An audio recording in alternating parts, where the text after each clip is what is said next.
Hello and welcome. So, this past week in India, three things happened that, on the surface, seem totally unrelated. We've got a new chief justice being sworn in, a volcano erupting thousands of miles away, and a huge weapons deal getting signed. What on earth could connect them? Well, as we're about to see, each one gives us a really fascinating window into a nation that is changing at lightning speed. It really does sound like the start of some kind of a joke, right? A new head of the Supreme Court, a volcano on a different continent, and a high-tech defense contract. At first glance, you'd think, absolutely nothing. But trust me, there's a thread that ties all of this together. Because when you start to connect the dots, you see they're all just different brushstrokes on the same canvas. They're painting this incredibly complex picture of a nation that is strengthening its foundations at home, projecting its power on the world stage, and dealing with massive global forces, all at the exact same time. So let's dive in and see how all these pieces fit. So where do we even begin with a story this big? Well, we start at home. We start with a really focused effort to strengthen the very heart of the nation. We're talking its leadership, its core institutions, and its own people. And that brings us to this really pivotal moment for India's entire legal system. Appointing a new chief justice is always a huge deal. This is the person who sets the legal and constitutional tone for the entire country for the next few years. But let's look a little closer at the ceremony itself. Justice Kant took his oath in Hindi. Now, in a country as linguistically diverse as India, that's not just a small detail. It's a really powerful cultural statement coming from the very top of the judiciary. And his term runs until early 2027, so he's got a pretty significant window to shape the court's direction.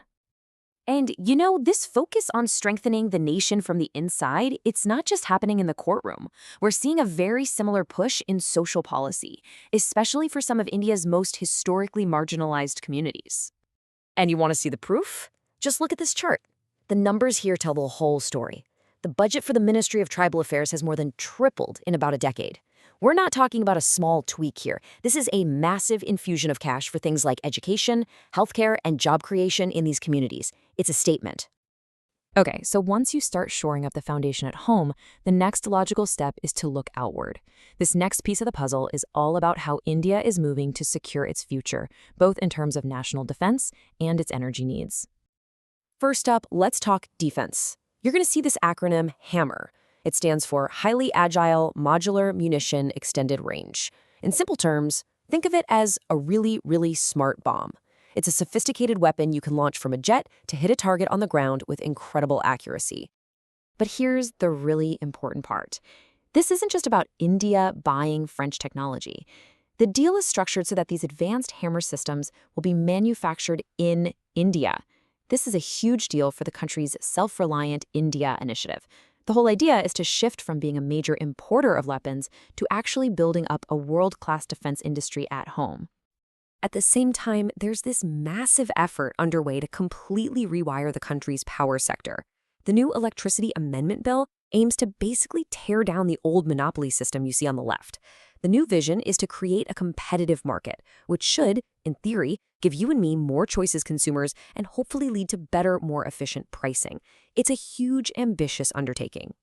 But hey, powering a nation isn't just about weapons and electricity grids, right? It's also about investing in the two things that matter most for the future: your people and your planet. Just think about this number for a second, 23. That's how many young people were on India's first ever official team at the World Skills Asia competition. This is so much more than just a contest. It's about putting Indian talent in everything from IT to construction on a global stage. It's a direct investment in the skills of the next generation. And as India is showcasing its human skills, states like Haryana are tackling a huge environmental headache. What do you do with all the leftover agricultural waste? And how do you generate clean energy? Well, a new project is trying to solve both of those problems in one go. And the solution is actually pretty brilliant. This slide shows you how it works. Instead of farmers burning crop stubble, which creates all that terrible air pollution, this plant takes that waste and turns it into bioethanol.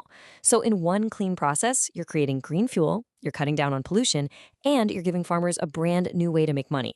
It's a perfect practical step towards that big goal of reaching net zero emissions by 2070. But of course, no country exists in a bubble. India, like every other nation, has to deal with these enormous global challenges that just don't care about borders, whether it's climate change or totally unpredictable natural disasters. Let's start with a number from a new UN report that is just mind-boggling: 80x. Over a 20-year period, that's how much more powerful methane is at trapping heat in the atmosphere than carbon dioxide. Let that sink in. It's basically a supervillain when it comes to climate change. And this is exactly why it's so important to our story today. That very same report identifies India as the world's third largest emitter of methane. Now, this isn't about pointing fingers. It's just a crucial piece of data that means India is and will be right at the center of the global conversation about how to tackle climate change. And finally, here's a wild reminder of just how connected our planet is. On November 23rd, a volcano in Ethiopia erupts for the first time in 12,000 years. Within 24 hours, that giant ash cloud is already crossing the Red Sea, and by the 25th, it's getting so close to India that the country's aviation authority has to issue warnings to all its airlines. A volcano erupts thousands of miles away, and just like that, it becomes an immediate problem at home, affecting travel and safety. So there you have it. In the span of a single week, you see new leadership solidifying the courts, new defense deals for self-reliance, new policies for energy and the environment, and new global challenges literally drifting in on the wind. It's a nation building from within while navigating a really complex world. Which leads to the big question. With all these powerful forces at play, which one of these shifts do you think is going to be the one that truly defines India's next decade?